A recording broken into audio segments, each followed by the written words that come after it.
Hello and welcome to the Dance of Soul with Regan Forston and me, Natasha Venter. and today is one of those days that, as we're going into life, that sometimes things don't always work out the way we want them to. And so my partner on the Dance of Soul is not here today because he's in traveling and found out that he doesn't have any bars and that kind of stuff. So, but his perspective will be brought in as I know a little bit about his little dance that he's done in relationships and stuff like that. So, today we were going to talk about relationships. Are so important in our lives, right? And a lot of us are craving a good relationship. Some of us are craving a lot of our things. And so, me being a psychic medium, being married for over 32 years, 34 years altogether, we just celebrated our 23rd, our 32nd year anniversary here. And so, and I had a relationship before that, a couple relationships before I got married, but we go through these ups and downs, right? And hi Ward, how you doing? Thank you for coming here. And we are going through these negotiations of our relationships with how do we get into the balance of how can we survive going through these changes we're going through. And I know a lot of us are in relationships, and this could be partnerships of like a deep relationship, like marriage type scenario. I'm not going to be biased on anything. It's not about man, woman. It could be woman to woman. It could be hello, Veronica. It could be, whatever you deem your relationship to be. This could be even, best friends. This could be mother, father, child to mother, father to child. I'm throwing out different avenues here because of the fact that when we're going through life and going through things, and I really wish Regan would be here because he's had this dance of how to find a balance, and it would have been nice to have a more masculine perspective and a feminine perspective on this, right? But sadly, like I said before, he's in a place in his travels where he didn't have any internet and he didn't have any Wi-Fi, on demand, where he can get any bars. So with that he ended up being, where he couldn't come. But we're going to kind of probably revisit this a little bit because I know it's a conversation he really wanted to have because of the fact that we're all going through relationship changes. And when do we struggle to keep it going? When do we struggle to keep it back, right? But I can tell you though that there's so many relationships that I have a witness of, no judgment here, a witness of that we put our hands into a relationship and one of us on one side of it usually likes to control, right? And the more we try to control something, we strangle it. We strangle it. And I know for me, even though I'm going to speak boldly here and be very vulnerable because the man I'm married to has changed his world tremendously, and I'm grateful for that. But the story that we've walked through in the 32 years, right, has been, like he's an alcoholic. He's now 12 years sober, right? Gaining on to 12 years. He's actually full 11, going on 12 your sobriety. And so he's changed who he was. And I've actually given him kudos because he's gone from a very negative narcissistic attitude in his dealings with, because he didn't have self-love for himself, to being more passionate and giving and loving and working his way out of narcissistic attitude, right? And so growing and changing. But when we're in this dance that I in myself have witnessed myself being, in my first marriage, my husband, went out on me. That partnership wasn't kept in validation with each other, right? And that's the wrong word, I know. But and then this one that I'm in now, my second marriage, that we pushed and pulled a little bit with that.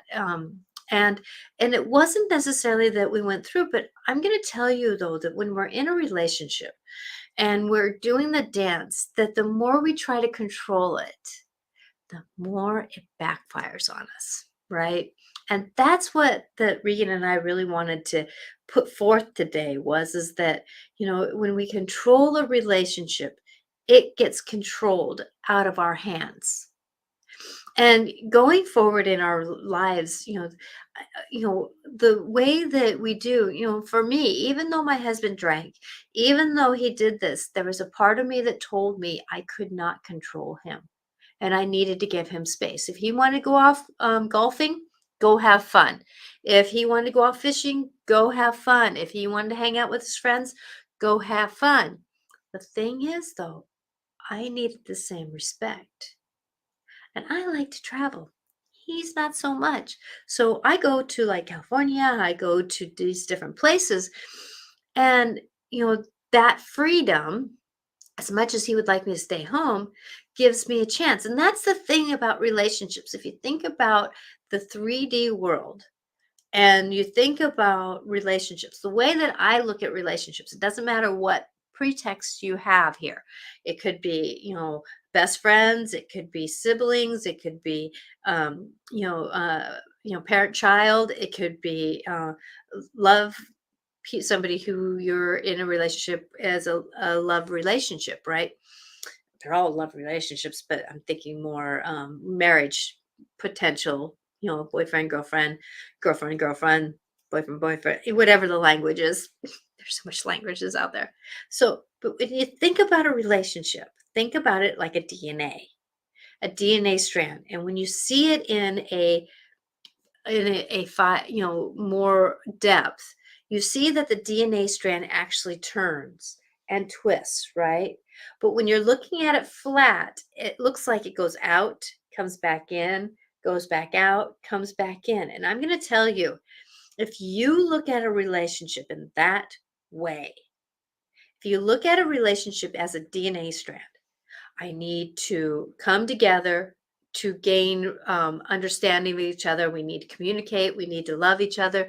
We need to do the respectful dance of your perception, my perception, dinners together, communication, talk, whatever it is, come together, right? But then we separate a little bit. We have to go separate. We have to do our internal growth.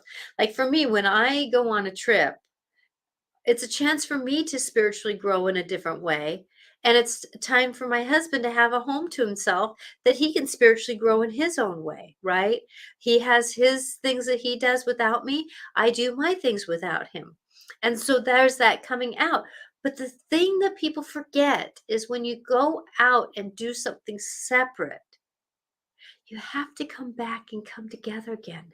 So that's where the DNA comes back in and reignite, revalue, redo, reignite. You know how many times I had to reinvent my relationship over the 30 years because we change, we do different things, right? We do this differences in our dance because we grow and change. I'm not the same person I was when we first married 30 years ago, right? I was shy. Can you believe it? Quiet. Can you believe that?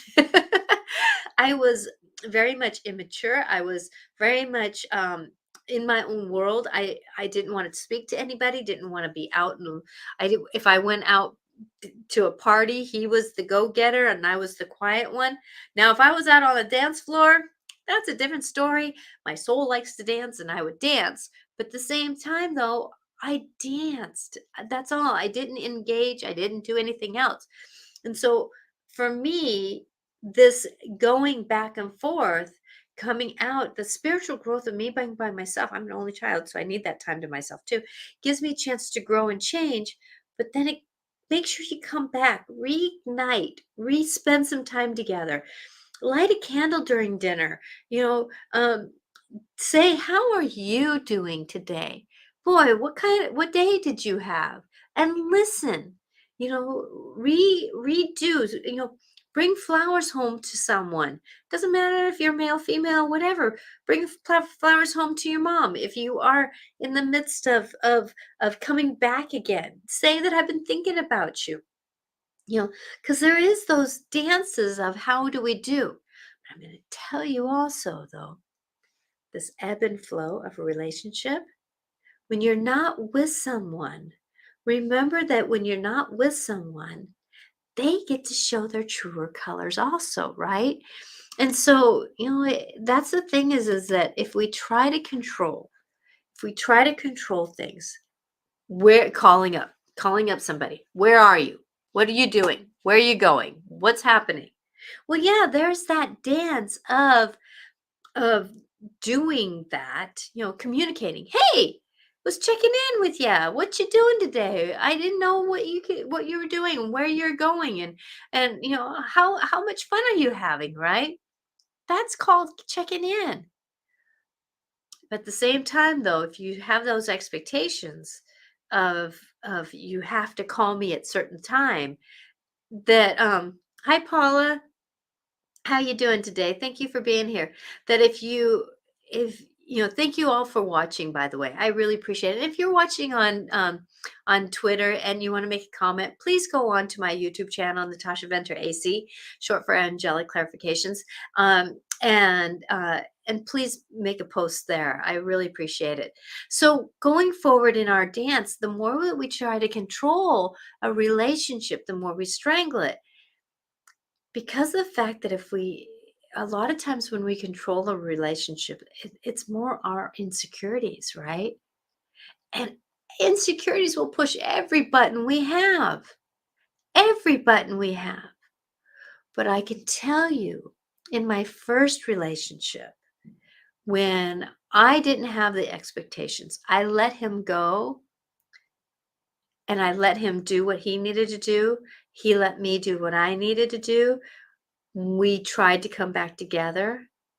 But I can tell you, his truer colors came out. And they came out with him going out on me. But if I'm glad I saw that at the beginning of my marriage relationship with him. Because of the fact, if I would have spent 30 years and not trusting that process of letting the ebb and flow of the DNA go forward, I would have been married to him a lot longer, right? But since when I let him go, do his job, hang out with some friends, he ended up showing his truer colors. And I'm grateful for that. Even though it hurt like hell, it hurt really bad that I, didn't. But I also married him because I thought nobody else would want to marry me because I was that insecure when I was growing up, right?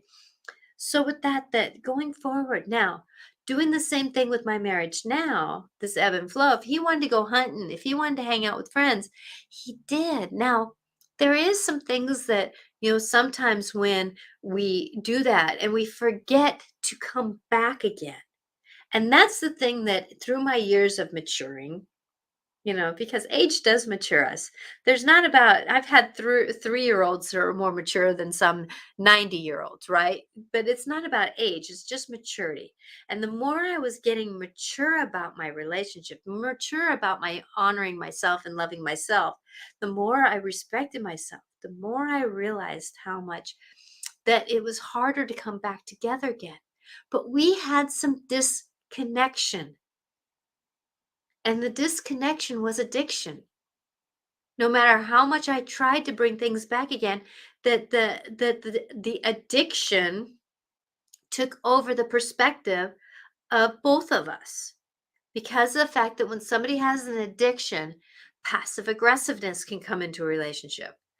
Hurt comes into a relationship. Dis-ease comes into a relationship.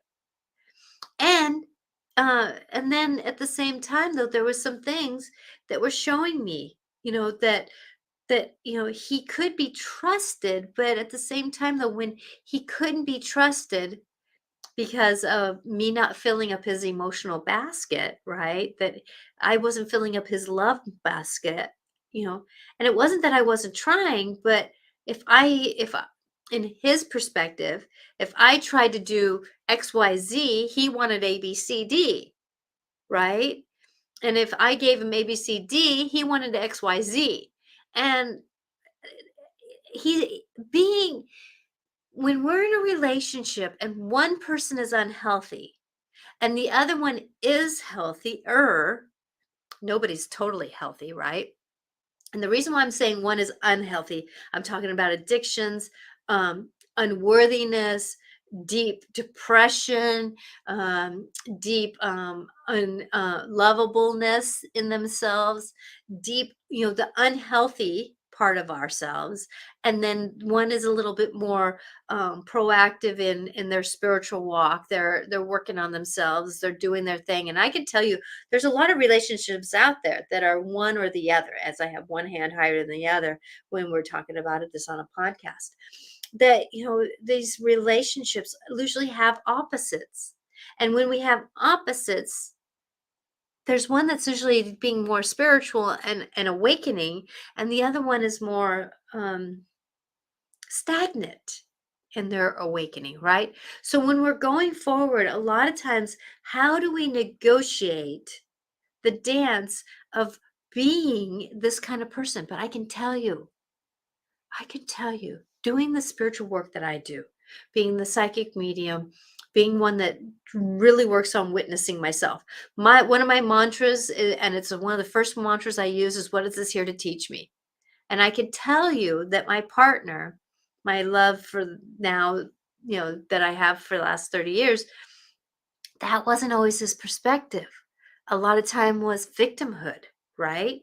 So being the opposite, but I can tell you, when I did a spiritual growth, if he didn't come up at some point, that's where the universe would have said, we're not meant to be together anymore. And I had to trust that. There was a couple times where I was wondering if we were going to make it. But every time we weren't going to make it, the universe told me he's working on it. And he came up a little bit more with the spiritual growth. But that spiritual growth that he was doing was my teacher to help me do my spiritual growth, right? Because partnerships are here to teach us, are here to show us some greaterness, right? Because of the fact that when we're going forward and doing our work, relationships are tugs and pulls. They're not. I mean, I'm sorry, but this thing about, I need my soulmate. Yes, soulmates, we can have easy relationships. But I'm going to tell you, though, usually most relationships have some kind of turmoil for internal emotional growth.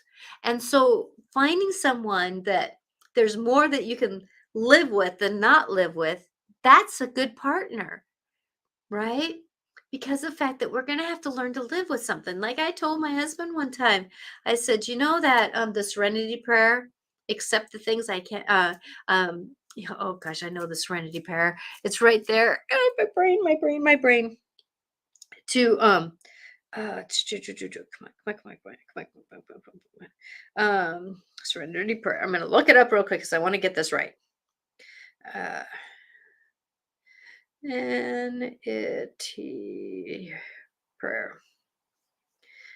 Okay, so the serenity prayer is, God grant me the serenity to accept the things I cannot change, the courage to change the things I can, and the wisdom to know the difference. That is the short version of it, right?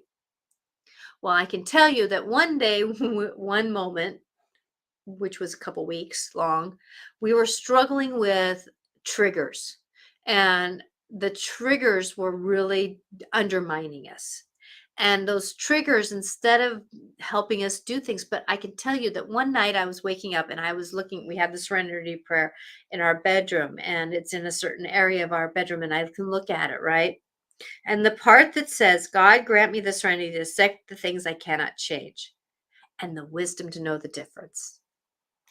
There's something in all of us that we cannot change. And I know I've spoken of this before, right? But this is a perspective here. I cannot change me being a morning person. I am changing that a little bit more and more. I'm waking up better and better because I'm working on my body. But, I still like to have my sleep ins. Like the other day, I was at a fair. I was at a psychic fair, right? And so the next morning, my husband knew I needed that morning. And he let me sleep in, right? And he let me he was quieter in the morning because he knew I needed that time to rest, to reset, to re-go. That is something I cannot change in myself, right? Just like I cannot change that my skin is whiter than a lot of people's, right? I cannot change that. But the thing I can do is live with things, right? So now that, my husband is one that wakes up naturally at 4 o'clock in the morning, and I'm one that likes to stay up until 11, 12 o'clock at night, right? So there's those changes that we are. Now, can I accept that? I can accept that. But can I live with that? And that's the thing is that in every relationship, there's something that the other person cannot change, that they cannot change.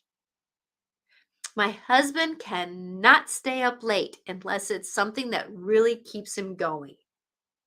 He has a natural clock at 9 o'clock, and he can struggle through it, but it's hard for him. He cannot change that. So I have to learn to live with that, right? But the thing that he does is he lets me go dancing with people who can stay up all night, and he stays home. It's that breath in, breath out. But the thing is, though, when we're in a relationship and we judge those things that that don't necessarily um, that we're judging those things that people cannot change, we have to decide, can we live with them? And that's the thing. If I can give anybody that perspective when they're meeting someone that they want to get married to, that they want to have a deep relationship with, that they want to be best friends with, ask the question that you see: is this something I can live with? Because I can tell you that even a best friend, a girlfriend, a male friend, if they do something, like if I have a best friend that I found out and I really have 98% in sync with them, but I find out they steal. Just an example. I can't live with that. I cannot live with that. Now, I can give the relationship a moment and see if I'm in their life to help them move forward. Not my responsibility. That's the thing, is it's not my responsibility to fix that person. But sometimes, like I've found, that I'm put in people's life to give them a perspective to alter their own decision to make a change. And sometimes we're in people's life to help them alter to make a change.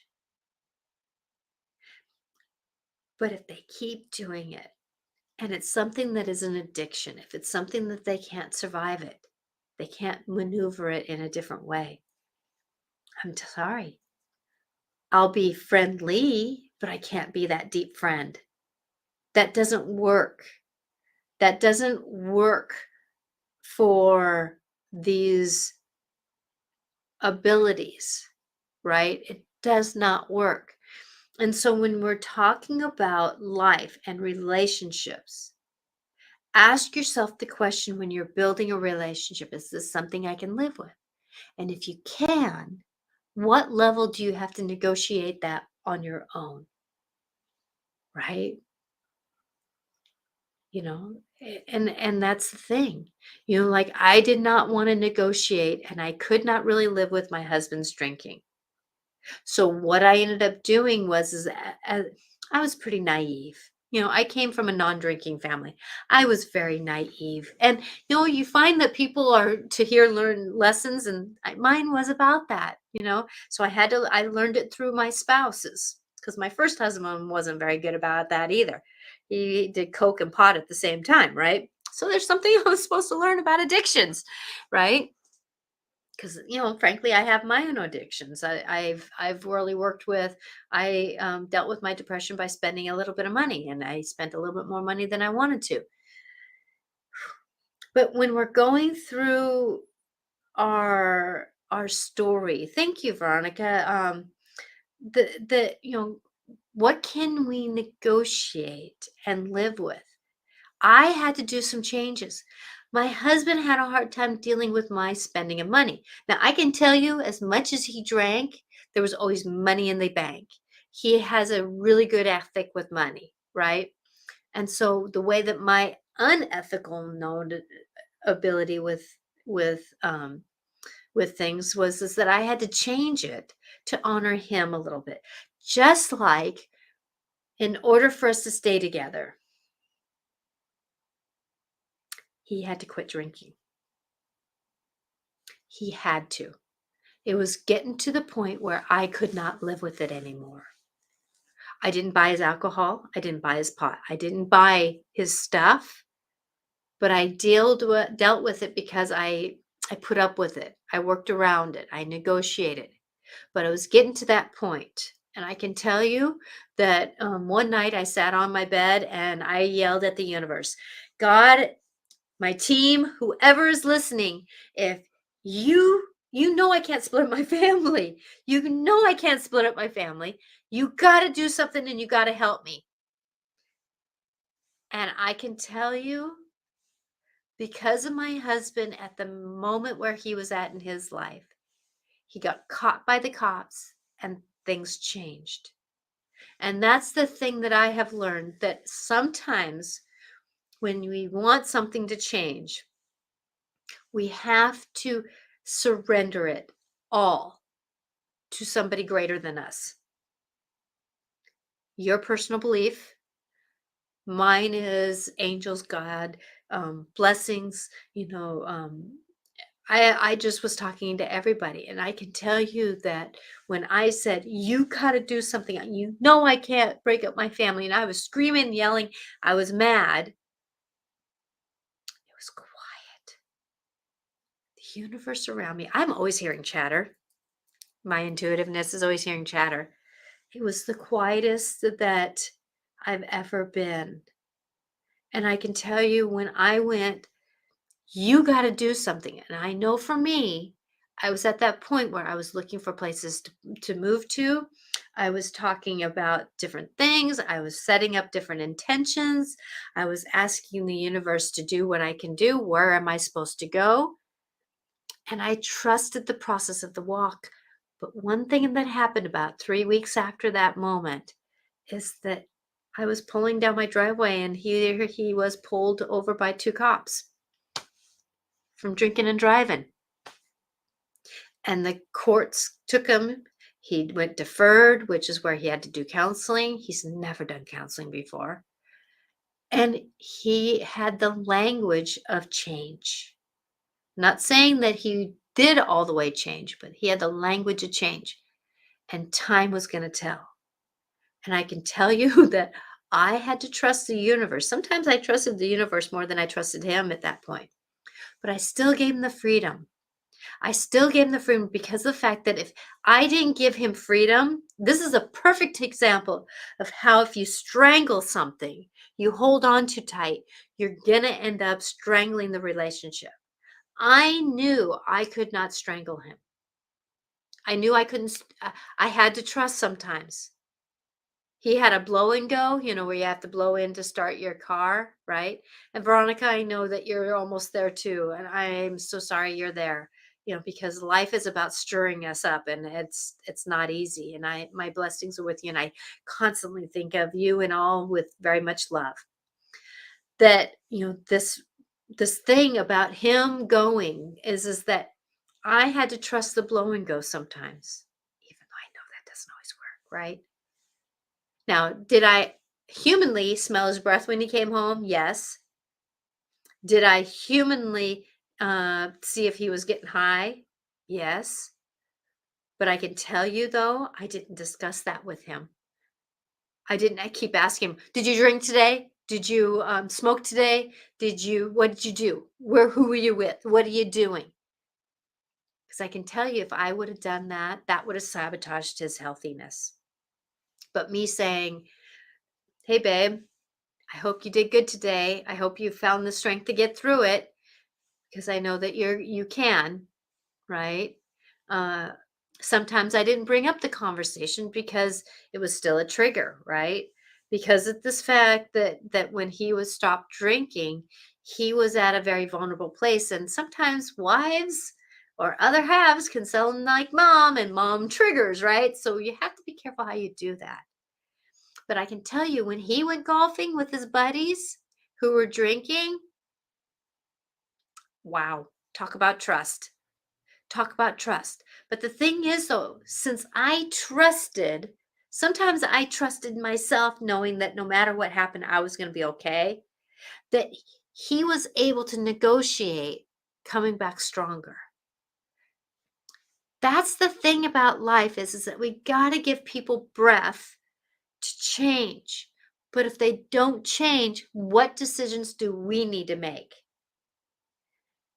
Now, I can tell you there was many times where I was trying to break up with my husband and the universe kept bringing us back together again. So there was a reason why that happened. And now with him being sober 12 years, I can tell you I understand it a little bit better now. But I can tell you though, that we have to make decisions in the moment where we're at. And if somebody doesn't keep changing and keep enlightening themselves, it's hard to live with them. And that's where we're going to have to make some hard decisions.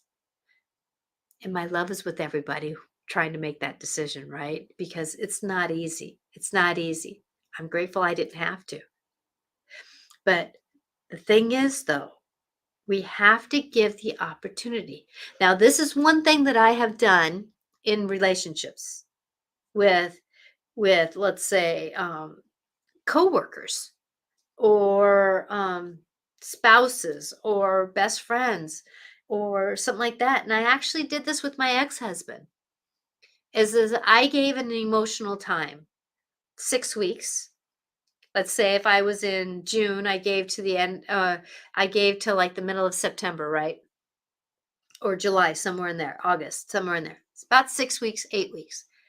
And I put effort into a situation. I put effort into change. I put effort into loving, being communicative, showing difference, talking difference, being me. Put that last push on the gas pedal of a relationship, right?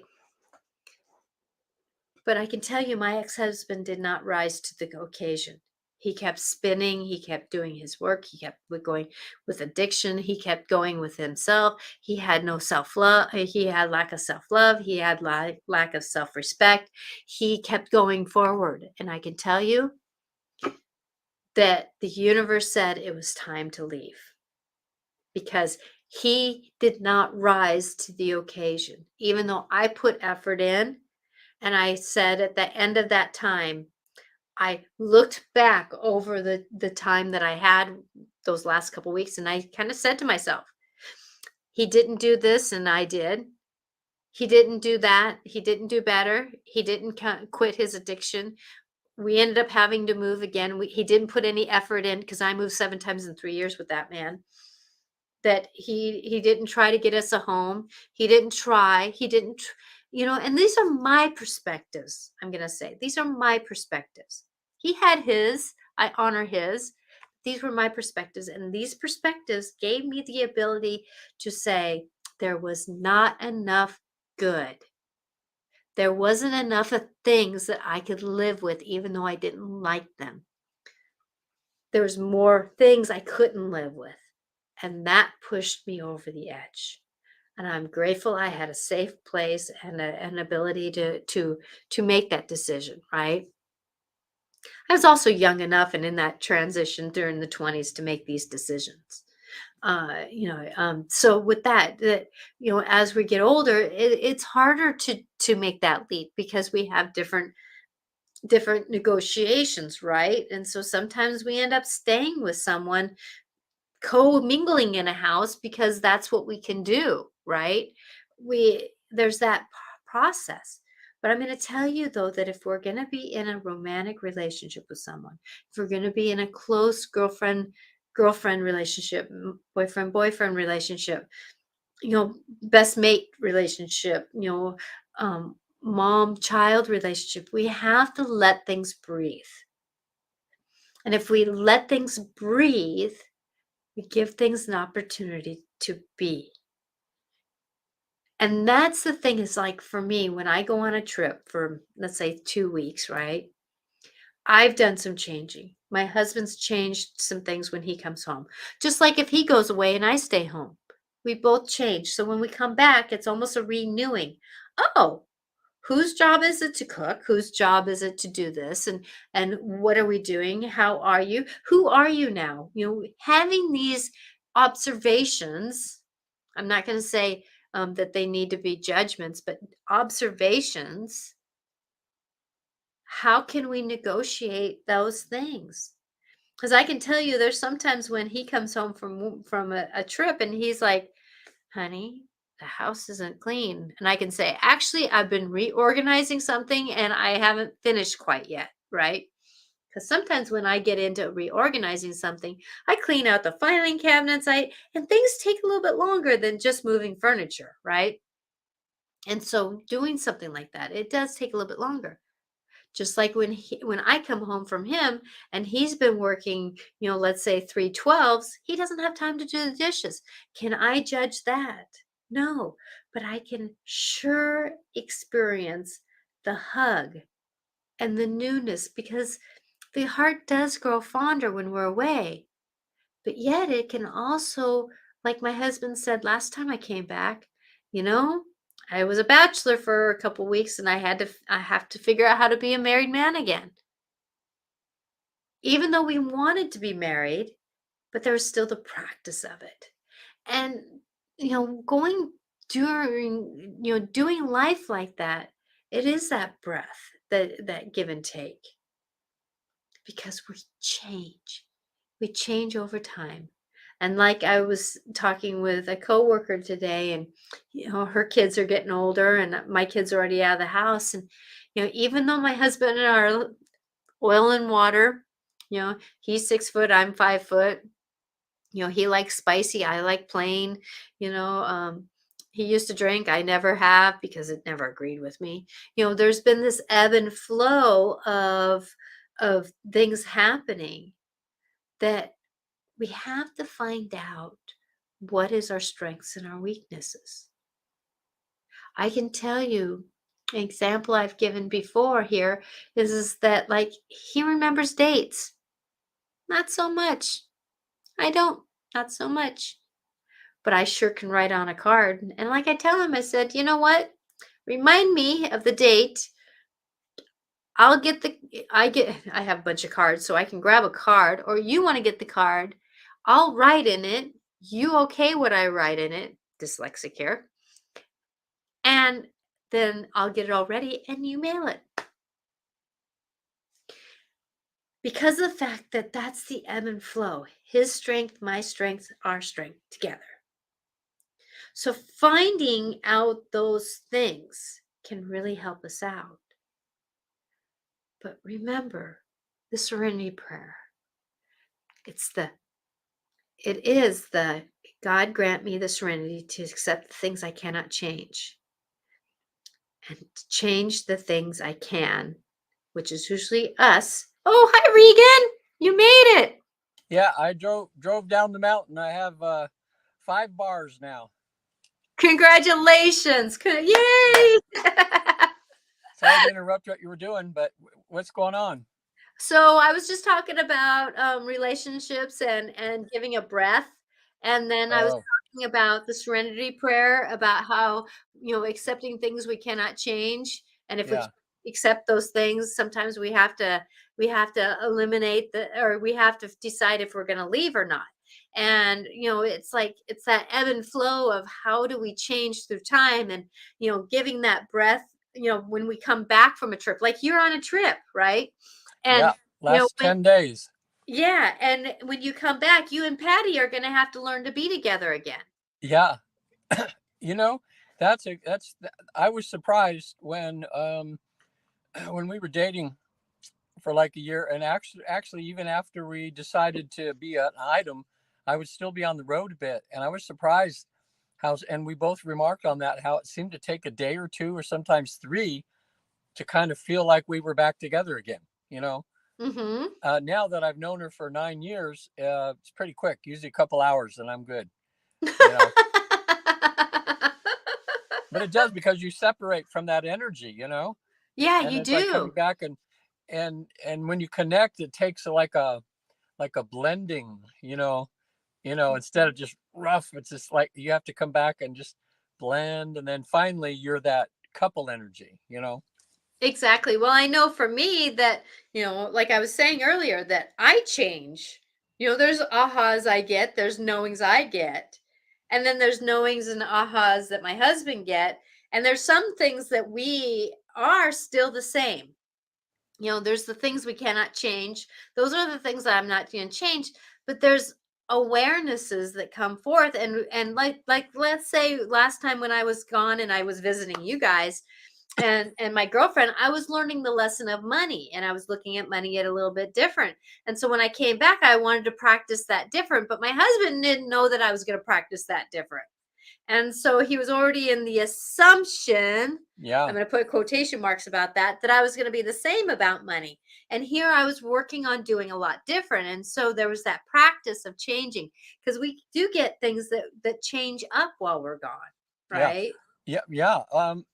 That's funny now that you mentioned that too, because I think I told the story one time before, but it's about, and now I'm understanding it more, how because everything is energy, and when you have a partner, you kind of your energies connect, and that's why sometimes when people separate, or they've been together a long time, or somebody dies or leaves, in that way, there's this big hole in that energy that was there. That energy's gone.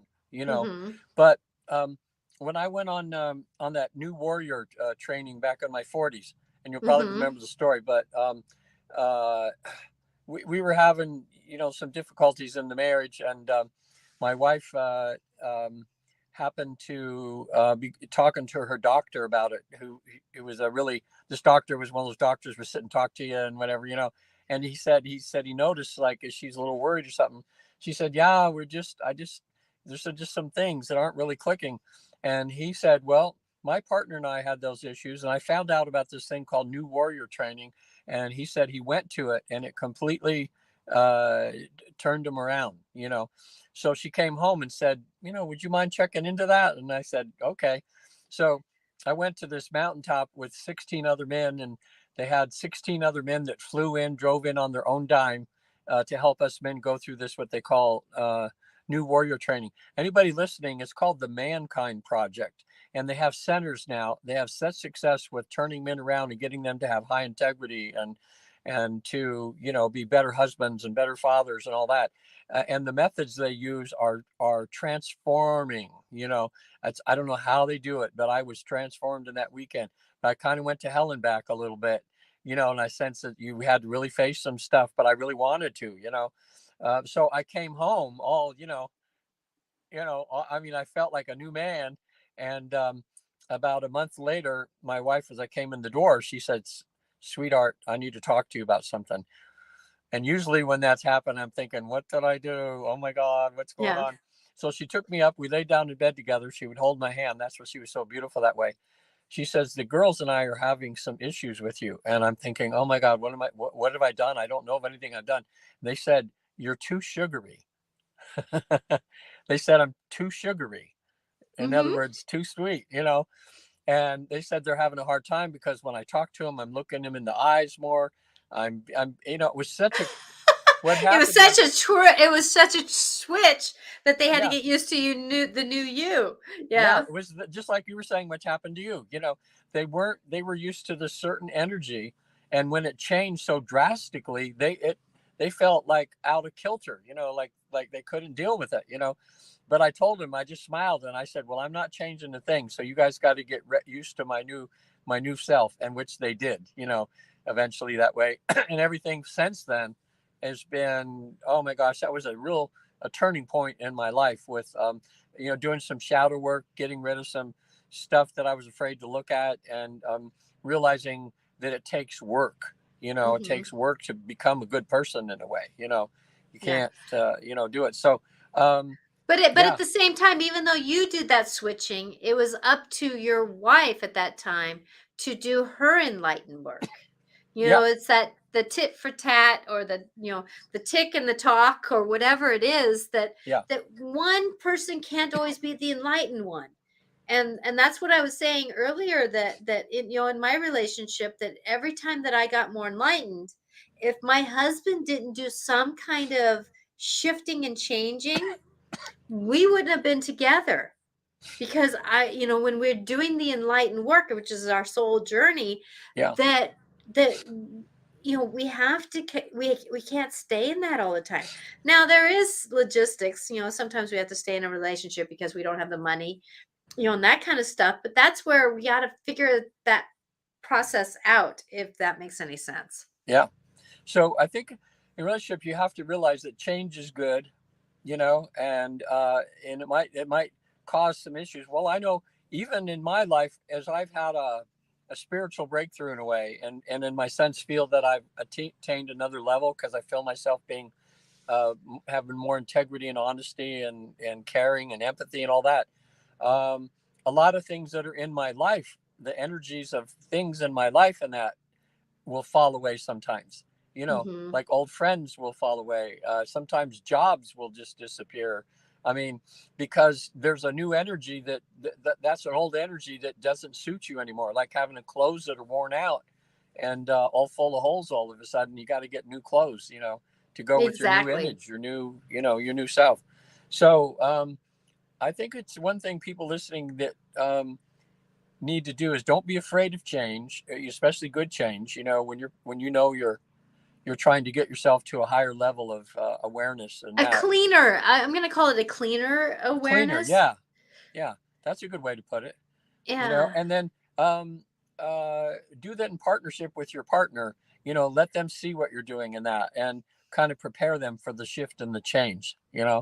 uh, it's some of these seminars I've been to, other ones too. Before you leave, they tell you, they say, when you go home now, you're different than when you came here, and your significant other may have a little hard time dealing with you for a little bit because they can't figure out what they feel uncomfortable because it's a different energy. Hmm. So it's not just me. It just seems to be like, just like you're saying, Natasha, it's just what happens.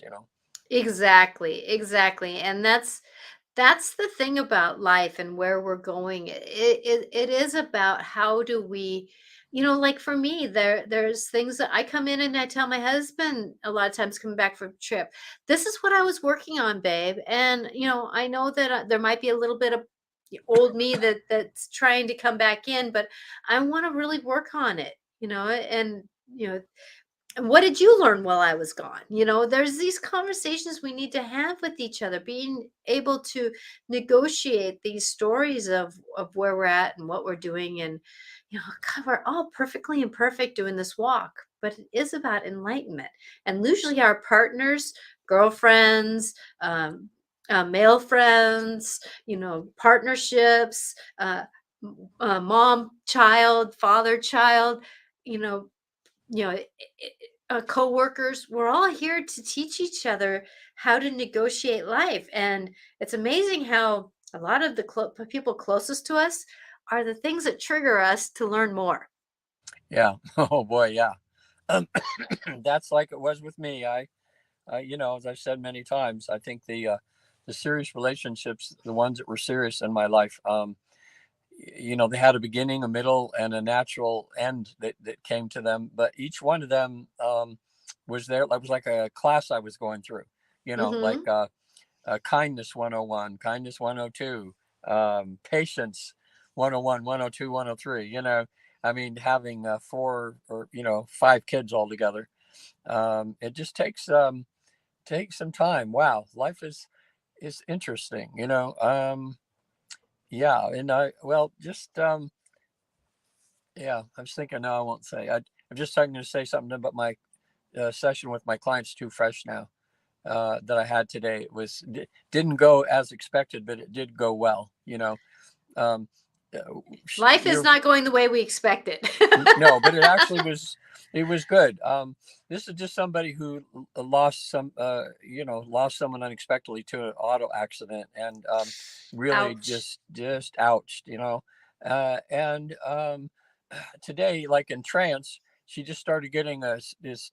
She was fine for a little bit, and then I could see her face was grimacing. Her head was hurting, and so she needed to use the restroom. She did, and then I said, "Your head's hurting," and she's just had this massive headache. And she says, "I think we're going to have to do this another time. My head hurts so bad." So I said, "Well, let's just turn this into a regular therapy session." I did some tapping, the EFT on her headache. Hmm. Her headache went away in about 2 minutes. It was it was, the back of her head was just aching, and we did the tapping about the headache, the EFT, and she just calmed down. And I said, see how this works? She goes, wow, wow, my head does not hurting now. So I taught her EFT to help her deal with her grief and so forth, and we'll do have her go to the other side to see her husband at a later time when she's more prepared. So it was a Yeah, great sometimes session. grief is too new. Um, and it doesn't mean time. It's just too new. So, but Yeah. that's the thing is that like you're saying, relationships, like I know someone who's, getting close and maybe not want to be married, but even if we make the choice to leave or we're pushed out to leave, any relationship, I'm going to say it doesn't matter. It could be best friends, Yeah. that kind of stuff, that grief process is part of this dance. And When I I know had a Yeah, yeah. Well, I had a relationship lasted 20 years, and it was mutually decided it was time for us to split, to move on. And I could not believe it when I went out to eat and I was sitting at the table by myself, and I felt like a fish out of water. I mean, I could hardly even order anything, and I was sitting in a movie theater trying to enjoy a movie. It took probably about 6 months, a year before started feeling comfortable again. But that's when I was with someone for 20 years, woke up together, went to bed together, spent most of the day together. We worked together every day. So that I probably spent more time with her than some people do in a 40-year relationship, yeah. as far as the time together. And you've Now, helped me. do you think in that relationship, since you spent so much time together, that was more of a hindrance? Or It do you think there's it was or do you think it was a benefit? Because I know some people don't have any problems working together, and that's their gift together. Yeah, But there's also that like I was saying about, giving a breath in relationships. yeah. Um, yeah, well, when I was young, that was from I was 19 till 39. And I learned a lot from that it is important to have your own space sometimes, at least for me. And the same, like with in the relationship I'm now, we enjoy this. Like we text back and forth. It just makes me miss her even more. She says such beautiful things and stuff. But I said that saying again about how can I miss you if you never go away, kind of thing. Mhm. Like, and it's good for both of us. She's been busy doing things, and I've been busy. Gets us a little time. She doesn't have to think about me, to take care of me or to do things. I don't have to think about, you know, um, but it could be too much, so you'd have to find that happy medium. Yeah, it is a And happy medium and it is the breath in and breath out. Kind of like for me, if my husband does not go golfing, it drives us both crazy. right. Yeah. I need him to go golfing on a Saturday or a Sunday. And there's sometimes where his energy is so stirred up that if he doesn't go and spend some time, quotation marks, with the guys, quotation Yeah. marks, he starts doing the guy thing with me. And I'm like going, no, no, no, no, I am not the guys. It's like, I don't appreciate. I appreciate what they can do and the banter that Yeah. they can get into. Don't put that banter on me. And that just letting himself be guy gives him that breath out. Just like There. for me, if I don't go dancing, I get stifled. Yeah. And then I don't get a chance to breathe. And so he knows that if I don't do some traveling or going out and doing things, that I start getting almost I don't want to call it depressed, but I get stifled. And that there's that breath in, breath out. And yet at the same time I have to respect that, before I go, I need to spend time with him, and I'm not going to be going out with other people and doing things. He may not go golfing that weekend before because he know he can go golfing more often when I'm not here. Yeah. It's that respecting relationships. It's an interesting place because it seems like I'm witnessing people either are too strangled or they're too free with their relationships, and there is a nice breath in, breath out with it. Yeah. I know there's a guy in Hollywood that was well off enough, and he wanted to have his own space sometimes. So he rented this whole in an industrial park, this whole office that he had, and he turned it into a man cave. And I went there with a friend, and oh my God, he had the biggest screen TV all the football stuff, all of there had pool tables, had video games, all kinds of stuff for a guy just to kick back, and he'd invite his friends to watch games and stuff, and all meet at the man cave, Mm-hmm. and that was his time. So yeah, see, I think when you're younger, if your partner said, "Oh, I need some time away for a bit," you take that as, "Oh, they don't love me. Oh, they don't," Yeah. something, and you have to be secure enough in your relationship to realize that it's healthy. I told Mm-hmm. Patty, like, right when we really started getting together, I said, "Look, you have a lot of good friends and stuff, so I don't want you to have to not to stop seeing them just because of me." I said, anytime you feel like going with your friends, or she was one of her friends she was going to go to Iceland with for a couple of weeks, and something happened and they weren't able to go. But it's I love the time we spend together. But if she has some friends time, some us together time, and some alone time, I think that's a good balance, Mm-hmm. that way. But now, some people are cut out to be with that, each other 24/7, and they just love it and it works. But I think you have to find out if it's not working, then you might think about, how can we have some time separate. Yes. Mm-hmm. And there is a lot of trust that's in relationships. We have to trust.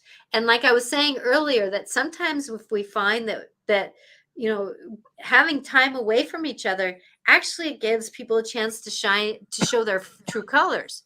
And Yeah. so sometimes if we're not around and we find out that they went out partying and maybe spending some time with someone that they shouldn't have, or that kind of stuff, that's actually nice to know.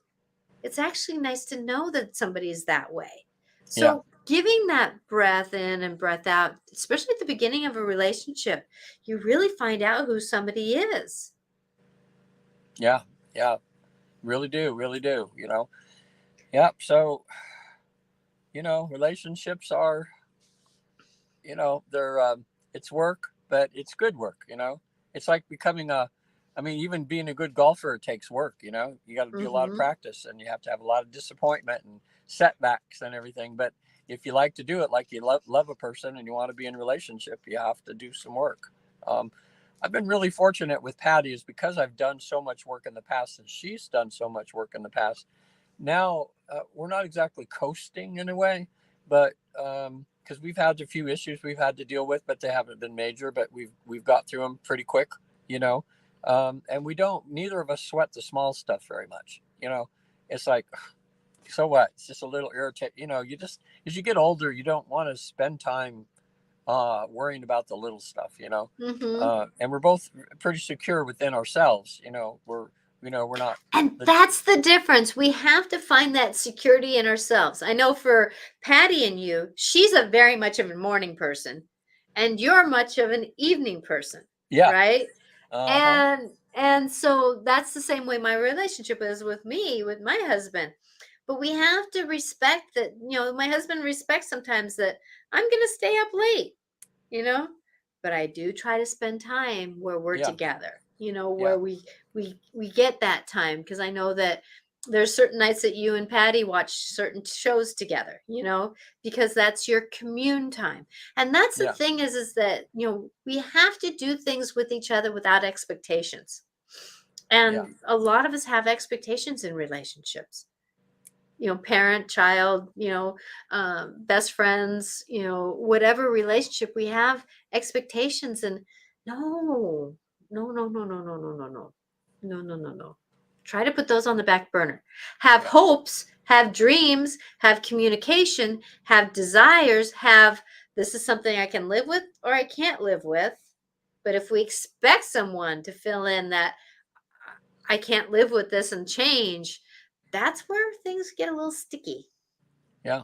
Well, I like a lot of times when um, we're in the house together, but we're both doing our separate things, whether it's hobbies or something, or, she's got things to do, and we just kind of pass each other and wave, say hi, and we're both and it's really, really nice. So I know I really appreciate the time that we get to spend. We're doing pretty good. Like, Patty's excellent at getting me out of the house and taking walks at night, like after we eat. She really likes to walk. And I always say yes, and I'd say 99% of the time I love it. Sometimes I go, oh, I don't know, but when I get out and start walking, I'm glad she got me out. Mhm. And we get a we do a lot of talking that's a mile into town and a mile back, and so we'll walk into town to have dinner or something, and we have this nice road we walk down, and it's nice. We get to talk about the day and what's going on, and I don't know. We always have a good time. Yeah, I would say 9 years now. We were talking the other day. We've never had a dull date. When we go out, even if it's just a dinner, it's a very pleasant experience. Hmm. And I'm glad about that. Yeah. Makes me happy. Well, I'm glad. So I know for my husband and I that sometimes we struggle having, something to talk about. We're black and white. I'm very gray about my life. He's very black and white about his life, and so sometimes we do struggle having a lot of the same perceptions. But I can tell you that the more that he is growing in his spirituality, and enlightening himself, the more that I'm not expecting him to be like me. Heck no. But right, that there is that, give and take. And there's been sometimes I say, hey babe, this conversation can't be one-sided, you know. yeah. But like I was saying earlier, my husband has gone from being a narcissist to working on not, and he's doing very good not being a Isn't narcissist. that nice? I think our partners like when they see a growth level in us, and I love when I see a growth level in mine. It's like people slowly, like a flower that continually is unfolding, Hmm. and you say, boy, the flower's really pretty now, but wait till it's like this, and then it's like this and like It's this. huge. And if you really Yeah. work on relationships, you'll never get bored. You'll never be out of love. You just be more in love all the time, because as that person shows you more of themselves, then it's like something new to appreciate and love. That way. Exactly. Exactly.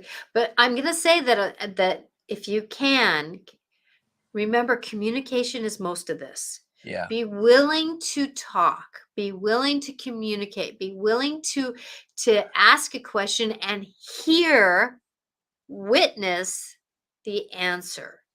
And then hopefully your partner can do the same.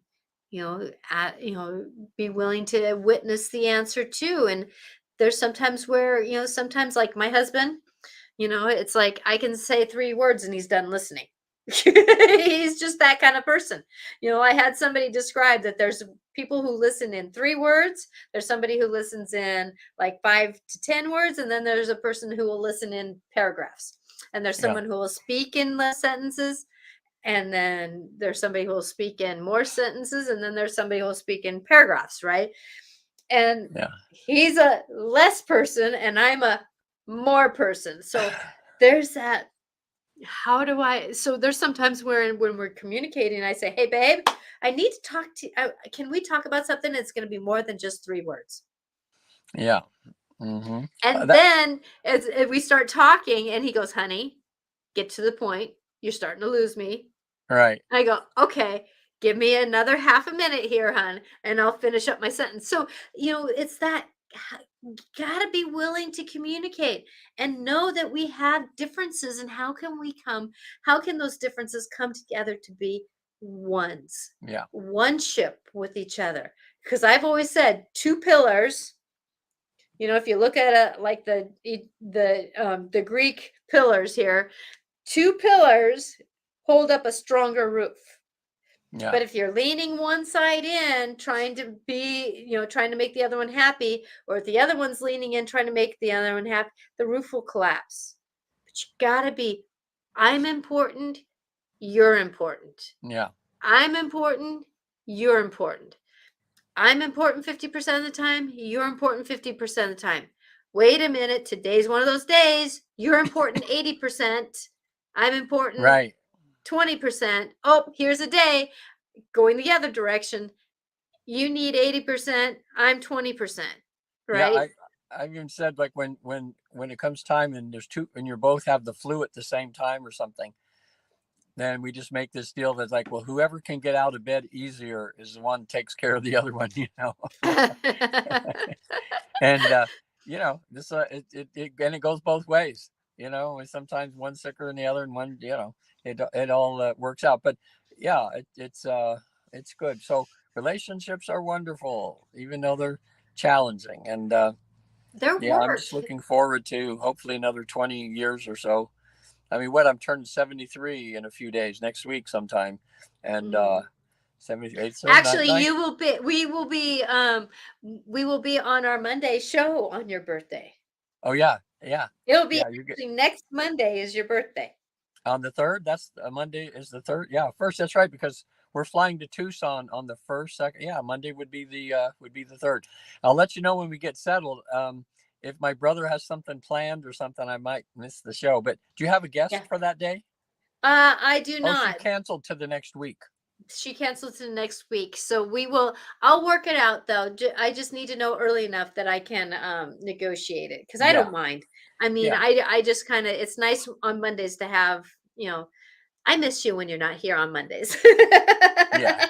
But Well, at the you're same time, it is what I it don't know how you is. do it, like doing your own show that way. When I think of some of these talk show hosts when they don't have anybody to sound off of, and they're just there, and they just have to talk for an hour if nobody calls in or something. And how do they? That's just like, wow, that's got to be difficult, you know? It is what it is. It is what it is. I just like our shows to be, this is our relation, our show, and then that's mine is mine. So it's a thing.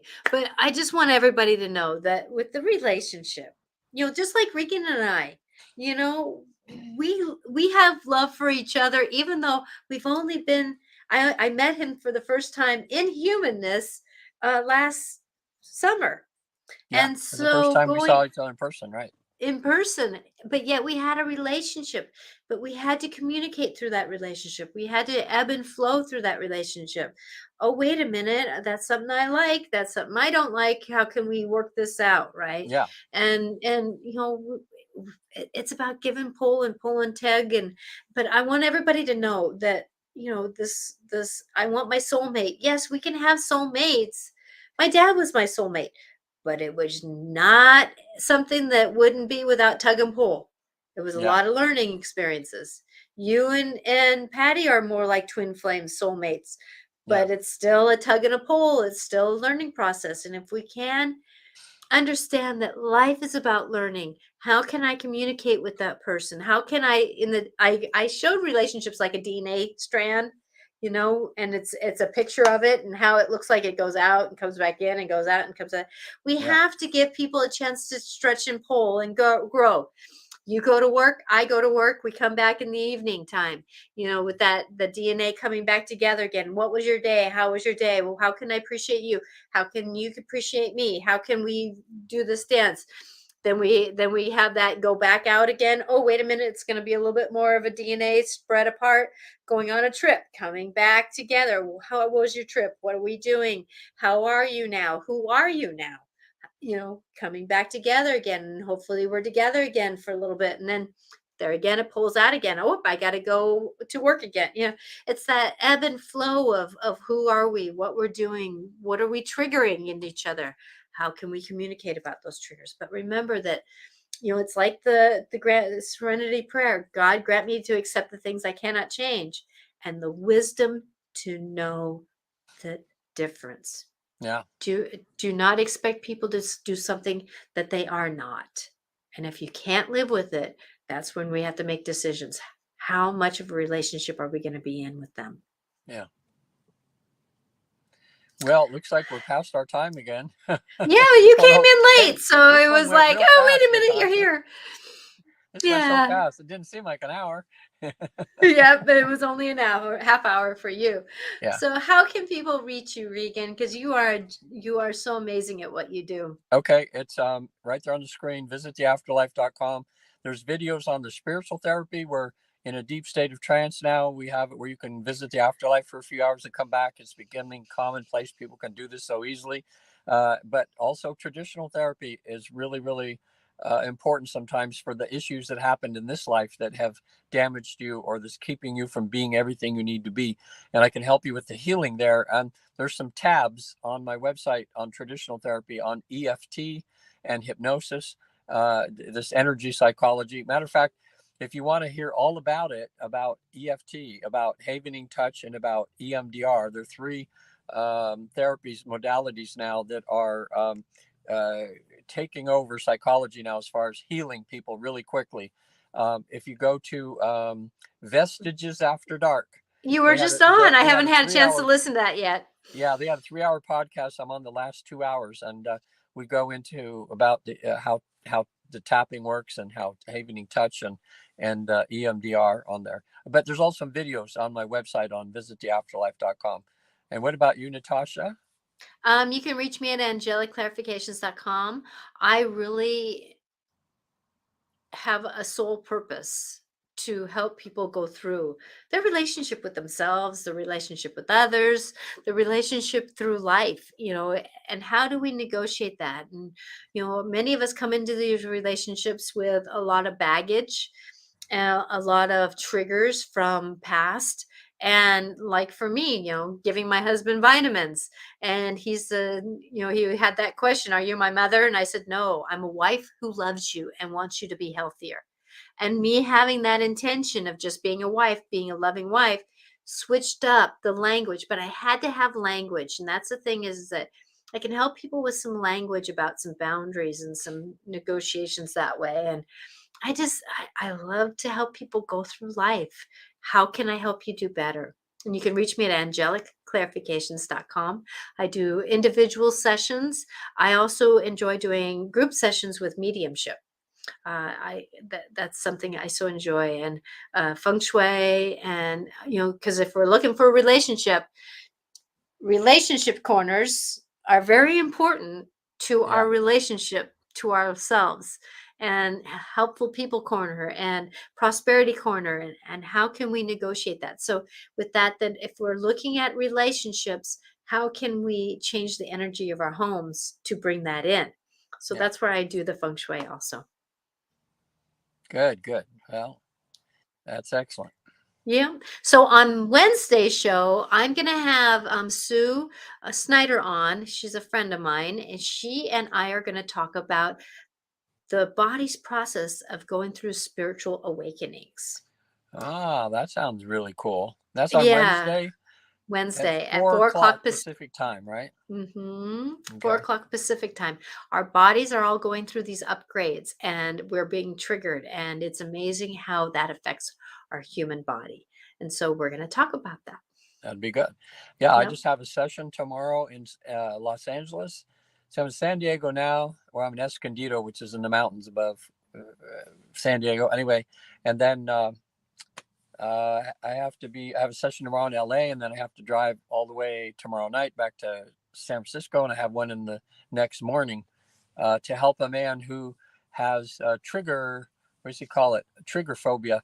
He's a hunter, and when he goes out hunting, he's missing the animals that he's sending to heaven because he shakes and stuff. And Mm-hmm. he didn't have that before, but now that he's about 60, he's starting to get that. So we're going to explore that. That'll be just regular therapy to do the tapping to help him to relax, to find out. So I have no judgments about hunters. It's like not something I could do, but I know I know it's part of the human experience, It is. and sometimes, I mean, most everything we eat or put on our table has been an animal, some sort, that's given its life for us to have nourishment, for us to do our mission. So Mhm. we'll find out. Exactly, exactly. So blessings to everyone. If All you right. are looking for this show, also please like and subscribe if you like what you're hearing here, and share it if you know someone who could use this conversation. And then we also are on podcast. You can look for me or look for this show and Life Clarifications with Natasha on Life Clarifications with Natasha on podcasts. So Yeah. with that, so please be here next month, like next week. It will be the 3rd, and we do not have a guest. We were going to, but she's changed to the 10th. And if Regan, you're Yeah. not here, I will work it out. And Yeah. Maybe you can find a guest, and hopefully we'll be settled in there, and I can just excuse myself for an hour, but I'll let you know. okay, and we can also have a shorter show too. So, Yeah. uh, Okay. okay, so blessings, everyone. Have a blessed week, and we will talk to you later. Next time. Wednesday at 4 o'clock Pacific time. It will be about the human body and going through the spiritual awakening. Bye now.